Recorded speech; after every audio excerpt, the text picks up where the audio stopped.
Hey ghouls and gals, welcome back to my channel. Today's video is going to be a very fun reading vlog for me because I love vampires, whether that be books, TV shows, movies. I cannot get enough of that subgenre of horror. A lot of my all-time favorite books of the past couple years have definitely had vampires in them, whether they were horror books, horror adjacent books, or more of like a darker fantasy. Especially my top books of last year. There were, I think, half of them had some sort of vampire adjacent creature or theme in them. So when I was looking through recent releases that I had on my TBR and noticed that quite a few of them had vampires, I figured let's go ahead and make a fun vampire vlog. So that is exactly what we are going to do. I have 3 full-length novels and then a collection of short stories that I'm going to be reading throughout this vlog. The short story collection is not as new release as the full-length novels. When I was planning out this vlog, I found an Datlow vampire collection and I thought that would just be a perfect way to round out this vlog. So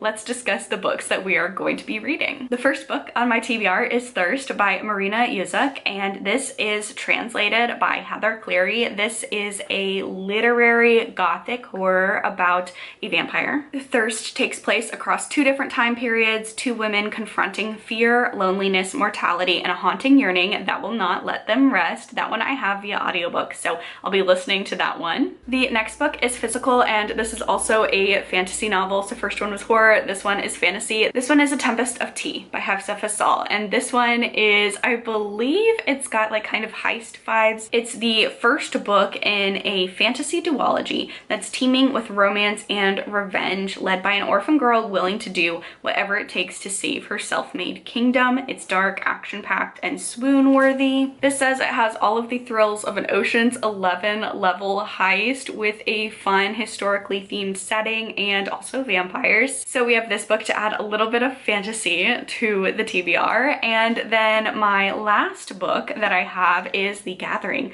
by CJ Tudor, and this one is, I believe, kind of like a detective murder mystery, but also with vampires, about a very small Alaskan town. People are dying off, people are blaming this community of vampires, but our lead detective, I believe, thinks that the vampires are being set up, potentially. So this one, is a thriller, it's a horror, a detective investigating a grisly crime in rural Alaska, getting herself caught up in the dark secrets and superstitions of a small town. I love small town horror. I'm excited to see like the crime aspects, like mixing a mystery thriller with a horror. And then last but not least, we have Blood Is Not Enough. This is edited by Datlow. It's stories of vampirism by people like Dan Simmons, Harlan Ellison.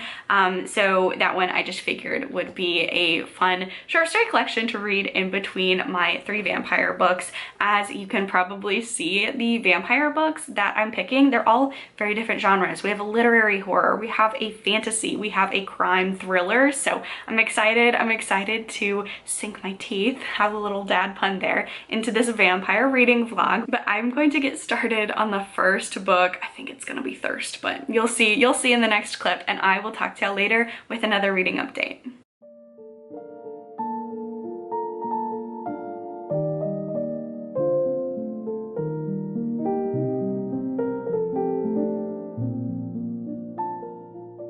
So I am now 40% through Thirst, and it's time for my first update, I feel, which I didn't expect this. I did not expect this, and I'm feeling kind of sad about it.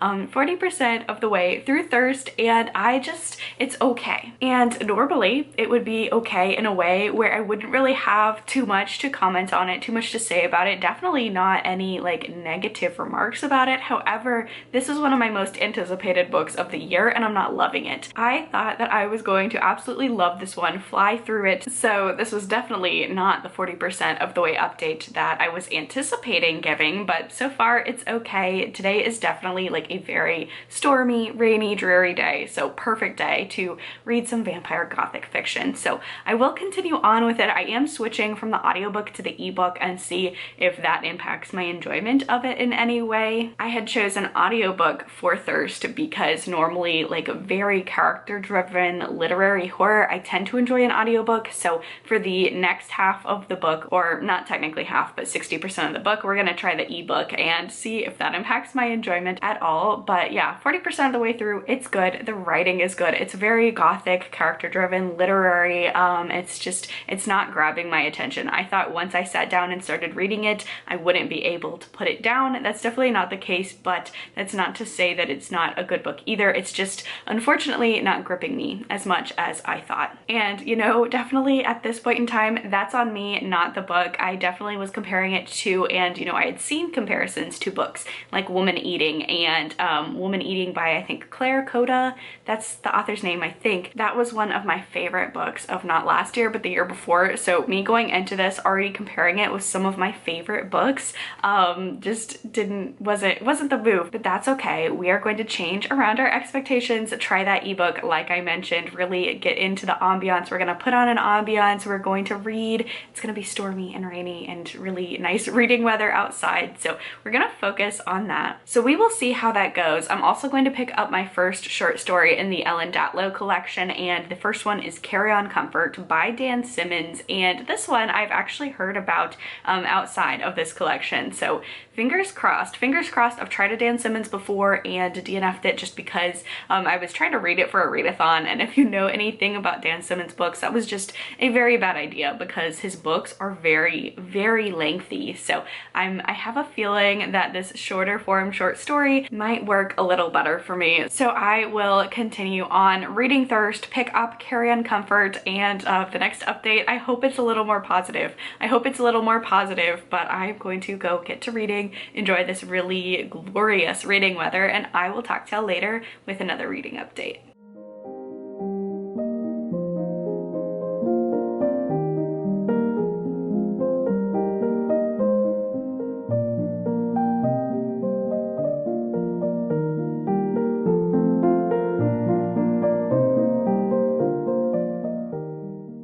Okay, so it is reading update time. I did finish Thirst and it was okay.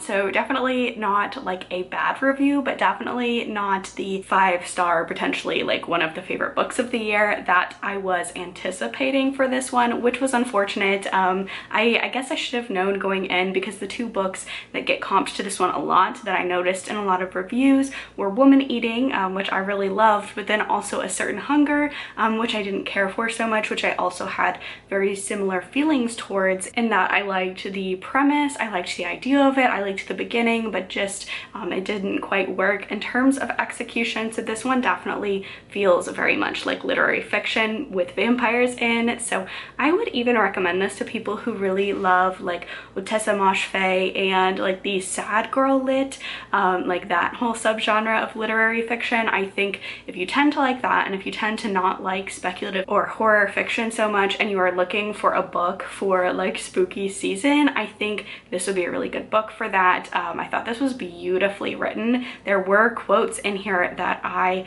read and then read again. I was like, that's really beautiful. But what I wanted out of this one, just in terms of vampire content, and then just in the way that the story concludes and the way where we're following two main points of view, and just half is one character and half is the other character, those just didn't unfortunately work for me as much as I was hoping this one would. So I did enjoy this. This wasn't a bad book by any means. It was not what I was anticipating, and I really thought this was going to be one of my favorite books of the year, and I'm sad that it's not, but it definitely wasn't a bad book by any means, just not like the perfect vampire book for me. And then I moved on to Blood Is Not Enough, the Ellen Datlow collection, and it's been a fun reading journey for this one, because when I was looking at, because I'm reading this as an ebook through my library, and looking at the cover, I knew this was backlist. And I picked this because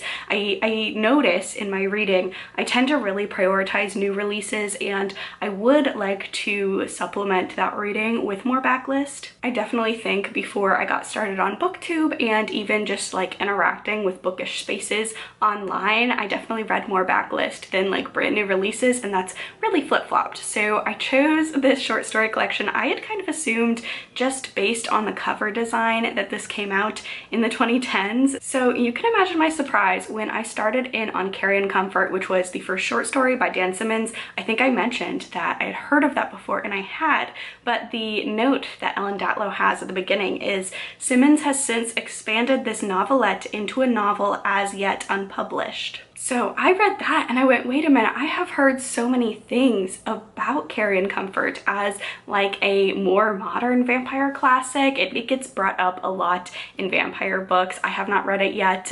Just Dan Simmons really intimidates me with the length of his work, but I did not realize that the short story collection was that old. I was like, if this predates Carrion Comfort the novel, how, like, when did this come out? So I checked the publication date and this was first published in 1989. So that's super fun. It also makes sense that I actually haven't heard of a lot of the authors. I've heard of Dan Simmons. That's the one that I feel like I know just based on name recognition. I feel like some other authors, maybe if I Googled their work, then they would become more familiar to me, like I would recognize book titles. But yeah, we're really diving into the backlist with this one, which I don't mind. I definitely was not anticipating reading a book in the 80s. Like I mentioned, I thought this was more like 2010s, but I'm totally fine with that. But I have read the first 4 short stories in this collection. I've read Carrion Comfort by Dan Simmons, The Sea Was Wet as Wet Could Be by Gayan Wilson, The Silver Collar by Gary Kilworth, and Try a Dull Knife by Harlan Ellison. And I really enjoyed Carrion Comfort, and I think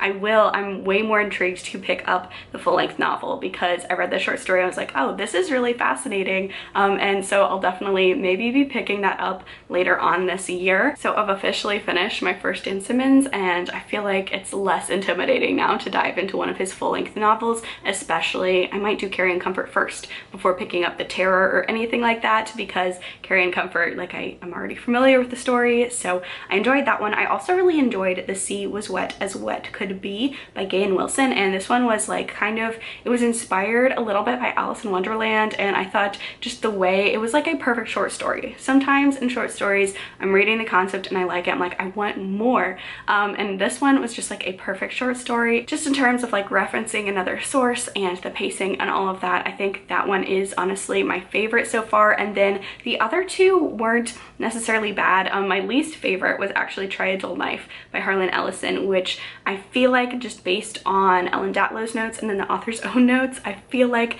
that's probably going to be an unpopular opinion. I think he's like one of the more well-known authors in this collection, but just it didn't do it for me in terms of a vampire novel. But that has been my least favorite story in this collection so far. So I think there are 17 short stories in this, so we'll be, you know, giving more updates throughout this vlog. But I thought that was really interesting that I'm really reading backlist in a way that I really had not anticipated. But moving on, I will still be reading like a couple of those short stories in between my longer books for this vlog, but I will be picking up The Gathering by CJ Tudor for my next full-length novel. I'm very intrigued about this one. This one feels like it's a murder mystery, but then also we throw in vampires. Like, this is like an alternate world of ours, so contemporary fiction, but one where vampires exist. So I'm intrigued. I'm intrigued about that. It's kind of giving me, is it True Detective? The one with Jodie Foster that was in like an Alaskan small town. It's kind of giving those vibes just based on the synopsis to this one. So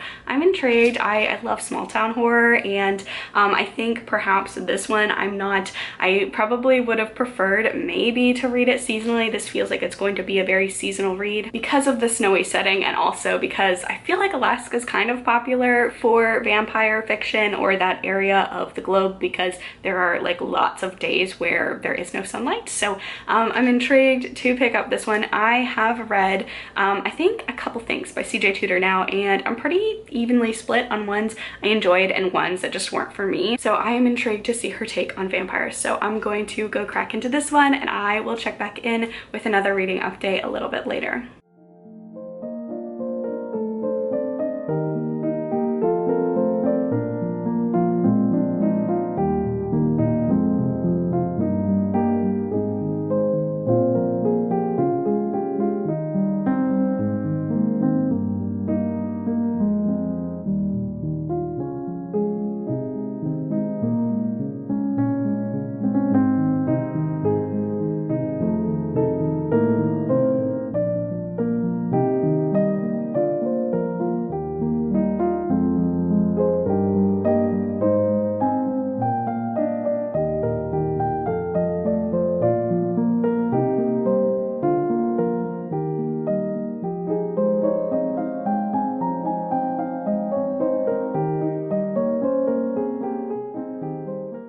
Okay friends, it is time for a reading update. I am 50% of the way through The Gathering and I'm loving this one so far. This is definitely a mix between like a mystery book and then like a horror book, just in terms of the way that we have like this detective case, this murder mystery going on, and then of course vampires. So we are following a alternate United States, and vampires have been around for a while. They got protection services and were deemed a protected like class of people in the 80s. And our main character, Detective Barbara Atkins, she is a specialist in vampire killings because the vampires are protected, so you can't go out and like start slaying them Van Helsing style anymore in this world, and they don't attack humans. There's a very uneasy truce and understanding and shared space between humans and vampires. Of course, there are still prejudices, and of course our small town of Dead Heart, where Barbara Atkins goes to investigate a murder, is one of these examples of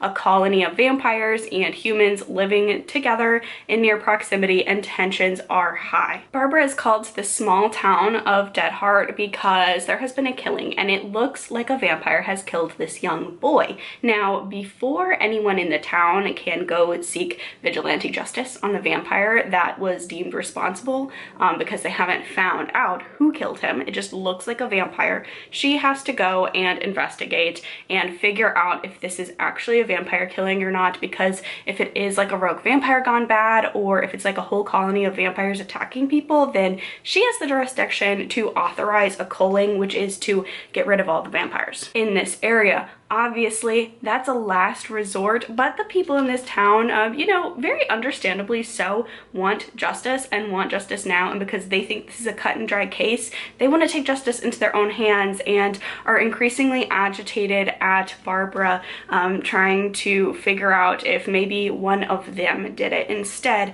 and was trying to blame it on a vampire, as that seems to increasingly be what probably happened here. This combines a lot of things that I love about horror. We have that small town setting, you know, this is a very, very small, isolated town in Alaska. You know, no one's really going in or out. There are a main cast of characters because there aren't that many people in the town. Everyone knows everyone. Obviously, with small towns, there comes secrets, and just, you know, maybe not everything is idyllic underneath the surface. We have a good amount of religious horror, as well as a lot of these attacks, these character attacks against vampires, are led by religious groups claiming that vampires are spawns of Satan and that they need to be eradicated no matter if they attacked anyone or not. So we have like that religious horror element, which I really love. We have a small town hiding secrets against an outsider who is coming into this small town to try and figure out what actually happened, and potentially will not only uncover what happened to this boy, but also uncover other town secrets that have been decades in the hiding.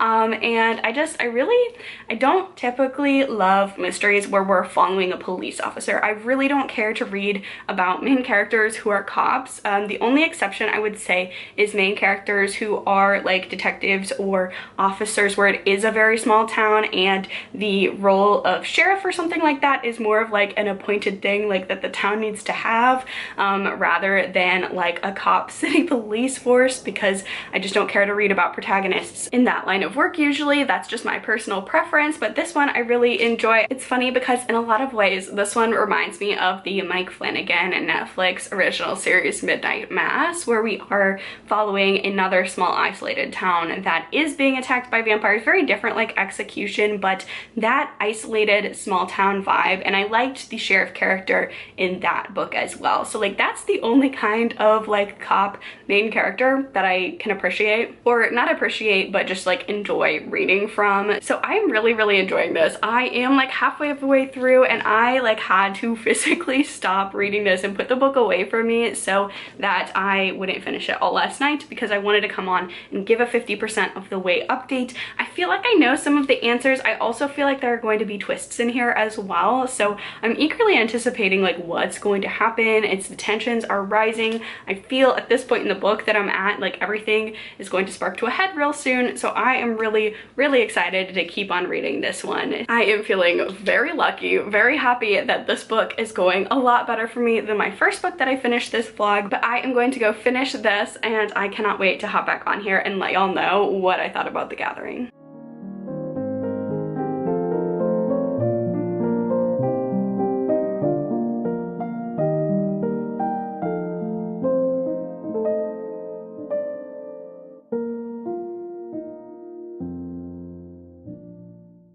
Okay, so I finished The Gathering and I really enjoyed this one. I had so much fun and this is definitely my favorite CJ Tudor book so far. I think because this one really went, like, it still felt like a mystery in a lot of aspects, but it really went that extra next step into being that horror. I really enjoyed this one a whole lot. My only complaints for this one was that I do wish, number one, that we had maybe like 20 to 25 more pages at the end of this, because the ending, like the revelations and everything and the plot twists, all of the reveals, like who done it and why, and the other little subplots that were wrapped up, all of that, I felt like maybe we needed about 20 more pages, because I just felt like it was so rapid fire at the end and we didn't really get like any time to digest a twist or a revelation before immediately diving into another one. So I do wish we would have had a little bit more time to absorb these revelations and the impact of these revelations, especially the ones we've been trying to figure out since the very first page of this book. So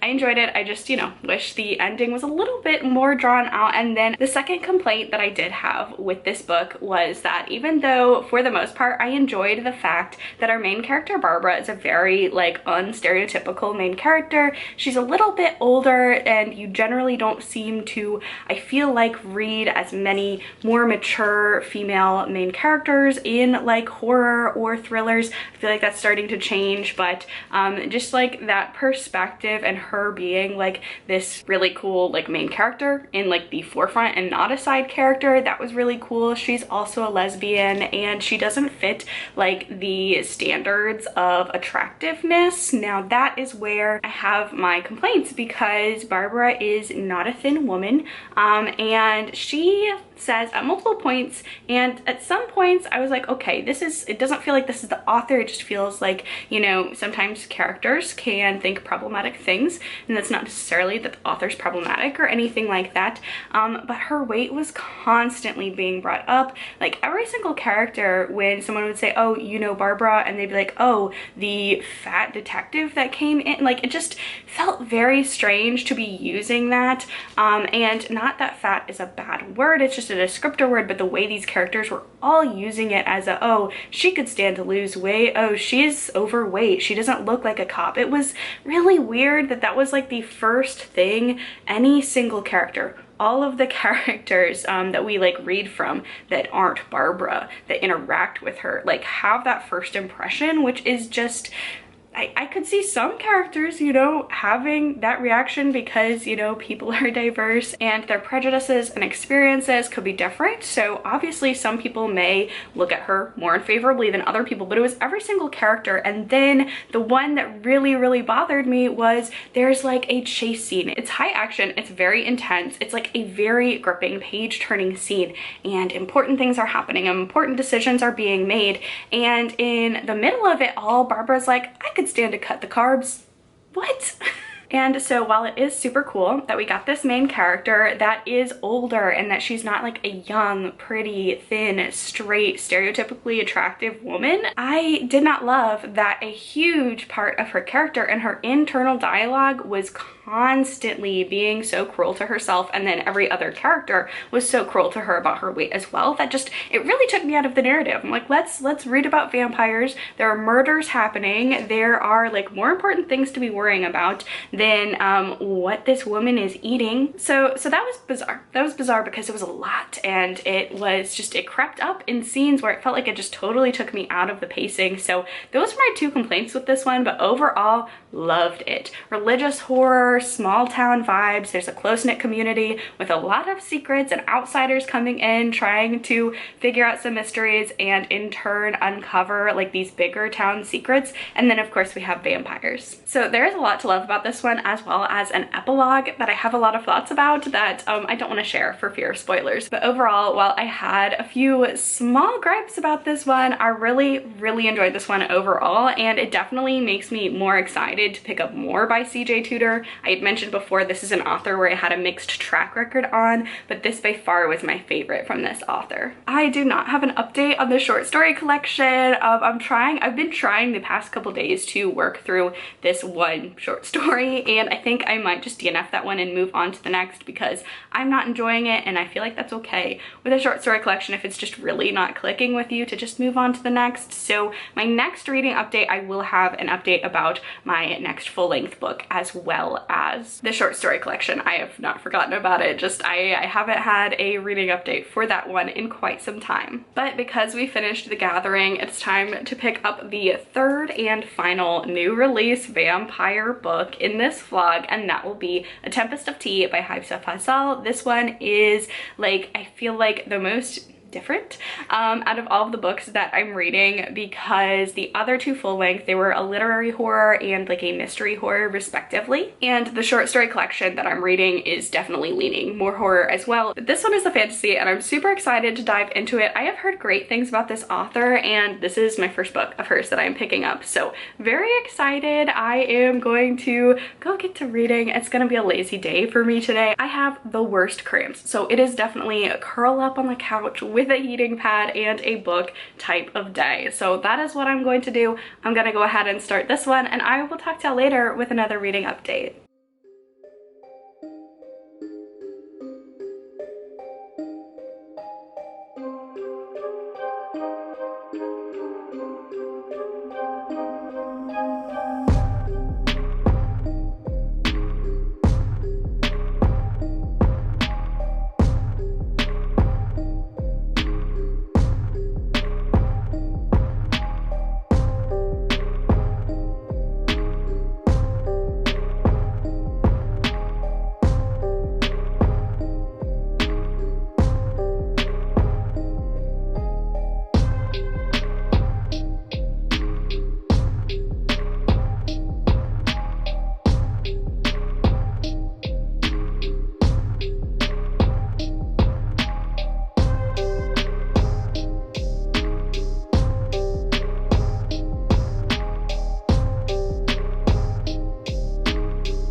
Okay, so I am now 50% of the way through A Tempest of Tea by Hafsah Faizal, and I'm enjoying this one. I don't really have a lot to say about it at the 50% mark. This is definitely YA. I don't know if I've mentioned that or not in this vlog, but this is YA. The other books in this vlog have been adult. So this book is very tonally different than the other books in this vlog, just because it is YA and the other ones were adult. This one also has a lot of romance. It's very romance-centric. I should have known that going in, because the dust jacket says things like this is a fantasy duology teeming with romance and revenge, and it's dark, action-packed, and swoon-worthy. So I kind of forgot that going in and was kind of taken aback by the amount of romance in here, and I'm not vibing with it as much as I would like just on the romance aspects. I am intrigued about the heist and about the world. This book takes place placed in a fantasy world though that looks very much like late Victorian era England, just in terms with the discussions around like colonization and just, you know, the conventions of the time and dress codes and technology. All of that feels very late Victorian age. It's about a heist. It has a lot of romance. All of the characters in here, all of our like main points of view, they have a crush on one of the other main characters. Like they're all pining for each other. So it's a lot. It's a lot. I haven't read a lot of YA this year. I've noticed as I get older, I tend to appreciate older main characters. I believe most of the main characters in this book are 18. So just, you know, a little bit young for me, but it's interesting. I think the second half is going to be a lot faster than the first half, because the first half we are building up the heist. We're meeting the characters, we're learning the stakes, why these characters have to do this heist, and then they're trying to figure out like how to execute the heist. So first half a little bit slow, a little bit like a lot bit romance packed. And don't get me wrong, a lot of my favorite vampire books do have romance in them. Like I feel like vampires as like a gothic subgenre tend to, as gothic books tend to do, have some romance or some underpinnings of romance there. Just it's not really working for me, but I don't have like any huge complaints about this one. It's reading very fast, as YA books tend to do, even though I did mention it's going just like a little bit slow in terms of like what is happening in the overall grand scheme of the plot. Like the chapters and the things that happen within the chapters are very fast paced. So yeah, that's my thought on this one. I'm intrigued to see how I'll feel at the end of this book, because while I'm reading it, I'm enjoying reading it. It's not one where I'm like itching to pick it up, nor do I think this is one where if I finish this book, I'm worried it's going to leave off on a huge cliffhanger, because it's part one of a duology, and I'm hoping we actually get to see the heist in here, and that this isn't all just build up for heist in book 2.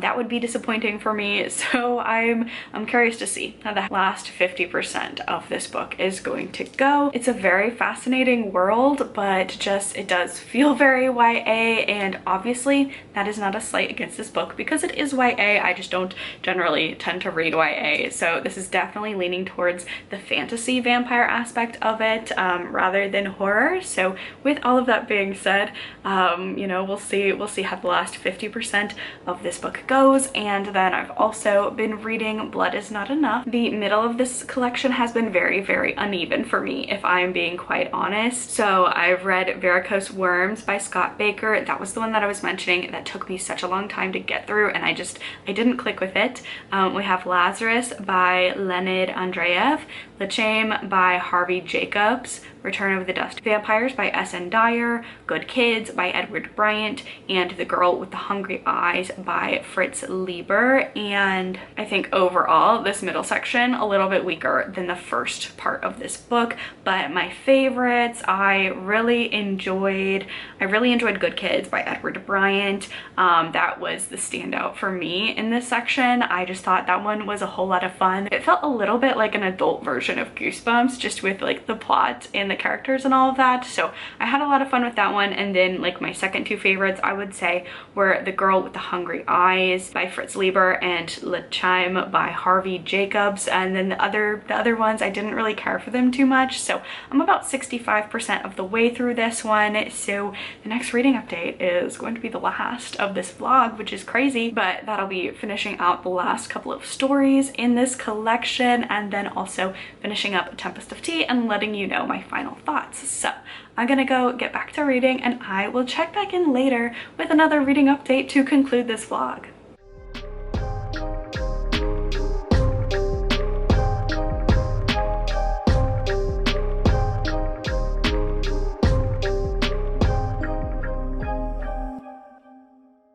Okay friends, I have now finished A Tempest of Tea in the short story collection, so it's time to give my final thoughts on those and then wrap up this vlog. So first of all, A Tempest of Tea, I had to go back through this vlog actually and cut out some of my footage and some of like my descriptions and talking about this book, because there was a plot twist in here that happens at the 70% mark that I did not know was supposed to be a plot twist. I thought we figured that out as readers, like we learned that in chapter like 1 one or two very early on, so I had to go back through my footage and take out references to that because it is like a big reveal towards the end of this book, and obviously I didn't think it was one. So yeah, let's talk about this other than that. Overall, I thought this was an enjoyable time. I don't know if I am going to be continuing on with the next book in this duology, just because I don't think it had that factor for me where I'm so invested and I'm like biting my nails waiting for the next book in the series, because while this does end on a cliffhanger, it's one where there are enough answers that are answered, if that makes sense. And just, I feel like the things that I love about this world and that I find intriguing about this world are not going to be what is focused on in the next book in the series. Overall, I had a fun time with this one. I thought that this one kind of suffered a little bit from telling instead of showing, and just the characters, every single one of them, like there's insta love all the way around, like a lot of it. There's a lot of romance for me getting in the way of the heist, and just the heist, the aspects that I were really interested in was the heist and then this tea shop that these main characters run, this tea shop that's a tea shop by day and then like a blood shop by night, for obviously humans and vampires respectively. And I was very intrigued by those aspects, and those, I mean, the heist happens, don't get me wrong, the heist happens in this book, but then it's quickly overshadowed by other things. Like, we don't actually get a lot of page time with the heist, so there's a lot going on in here, and I do feel like potentially this had the potential, with like the different plots going on, for two very different fantasy series. And just ultimately, like, all of the different parts and all of the different things, I just felt like the magic system wasn't the most concise, because I enjoy a magic system, but there has to be like clear-cut rules, and I felt like this one, either we didn't get enough explanation of the like world building in terms of the magic elements, or there just weren't any rules, which is irritating to me. And then just like the character development, I just felt like we don't really know these characters other than like who they're attracted to, and get to know them like more than like a very surface level. So as a character-driven reader, like, I had fun with this. I think this could make like a fun movie, or like a limited run TV show. Like, I think it would be fun to watch, but just, it was just more like plot driven, and there was a lot of that more than character driven, which I tend to really love. So while this one, I had an enjoyable time reading it, I don't think I'll continue on with this series, and it definitely wasn't like my favorite fantasy book that I've read so far this year. And then in terms of Blood Is Not Enough, I read quite a few short stories. So I finished up this collection. So I read The Jennifer Tree by Tanith Lee, A Child of Darkness by Susan Casper, Nocturne by Steve Resnick-Tem, Down Among the Dead Men by Gardner Dezoy and Jack Dan, To Feel Another's Woe by Chet Williamson, Time Lapse by Joe Haldeman, and Dirty Work by Pat Cadigan. And this one, again, I just feel like the first part of this collection, it was really front-loaded. This definitely, I feel like reading these short stories, I'm really glad to have read this collection, as I'll talk about later on. But just this collection was so wildly uneven to me. Like, I had 1 stars and I had 4 stars, like, it just all across the board in terms of vampire fiction. I'm glad I read it. I'm glad that I read a lot of new to me authors, at least, because, you know, this is backlist, so none of them are new. I don't think there were any like debut authors in this collection. And also just like the idea of what a vampire was very, there wasn't a lot of set rules for what exactly vampires should be in this collection. So some of them I just enjoyed a lot more than others. In those last few that I was just mentioning, my favorites by far were A Child of Darkness by Susan Casper and To Feel Another's Woe by Chet Williamson. I really enjoyed those. So I think overall the beginning was definitely the strongest, and then I think the ending was stronger than the middle, which I feel like is kind of typical of short story collections, if we're being honest, just, you know, because you want to start off on a great foot and then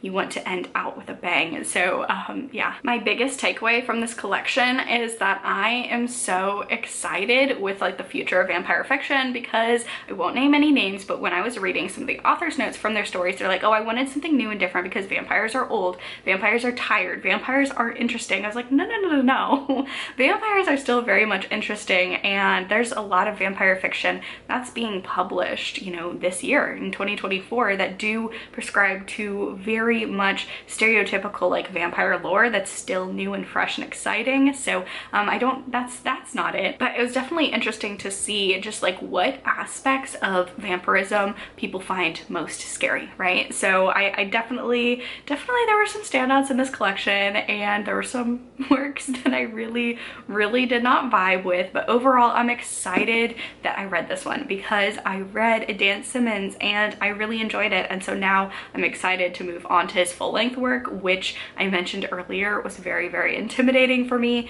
just because of the size and like the subject matter. Like they're very weighty, time-consuming books, so I'm excited. I think I'll probably read one of his, I'm thinking in October. Either in September or October, I want to do another vampire vlog, in particular reading potentially Carry On Comfort by Dan Simmons, and then gathering some other books as well, just because, you know, I think it would be fun to incorporate definitely new releases. There's always new releases on the horizon that I'm excited about, but going back I think would be fun, and finding some older works that I hadn't read before, not necessarily short story collections, but like, you know, vampire classics that I haven't read yet. I think that would be fun for either September or October. So I'm feeling another vampire vlog soon, because I was kind of surveying my feelings about these books were all over the place for this vlog. And the last time that I sat down and filmed a dedicated vampire vlog, I think, because I've done a couple of them because again I love vampire fiction, the last one was last June I believe, and I read 2 5-star books. So I didn't get a 5-star in this video, and that's okay. That's my own like expectations set way too high, but it's strange coming out of a vampire vlog with no like brand new favorites, because that is very typically not the case for me. And I've even read a couple of 5-star vampire books this year, just not in this vlog, Nestlings by Nat Cassidy being one of them. So just in terms of ranking these books, you know, I think I am going to have to put the Ellen Datlow collection on the bottom tier of this video, just because while there were works I really enjoyed in there, it was such an uneven reading experience for me that I have to put it at the bottom. And then next I think I'm gonna have to say A Tempest of Tea, just because I wanted a whole lot more from this one. I wanted a whole lot more. I wanted it to go darker into the vampire lore. I wanted to explore like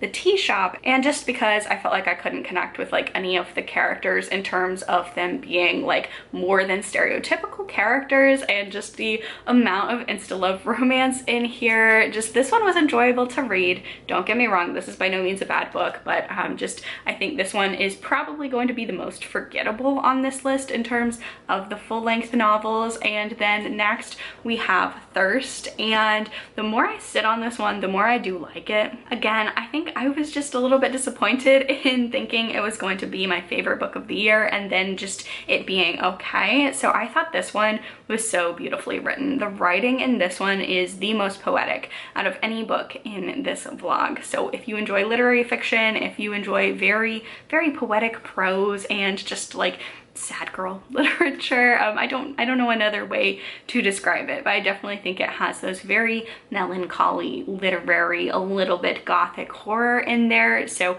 definitely beautiful writing. It was a little bit of a letdown for me, particularly just because it felt like 2 different stories kind of smushed into one, and you know, other reasons that I mentioned later on in the vlog. But I did overall think this was a very beautifully written book. And then my favorite book that I read in this vlog was The Gathering by CJ Tudor. I again, you know, had some critiques about this in terms of maybe having a little bit more page time dedicated to some of her reveals, and then just the fat phobia that was just rampant throughout this book. So those aspects really detracted from my overall rating for this one, but I just thought this was so fun. It had so many tropes and horror that I love. We have vampires, we have a small isolated setting, a very small town horror, religious horror. So I really enjoyed this one, and I'm looking forward to checking out the next next thing that CJ Tudor comes out with. But there you have it. That is going to be the end of this vampire reading vlog. If you enjoyed this video, please give this video a thumbs up. Leave a comment down below letting me know if you'd like me to do like a part 2 of sorts later on this year with reading maybe a mix of new release and older release vampire fiction for spooky season. I think that could be really fun. Subscribe to my channel for all of the bookish, horror, cozy gaming content. Stay safe, stay spooky, and I will see y'all in the next video. Bye!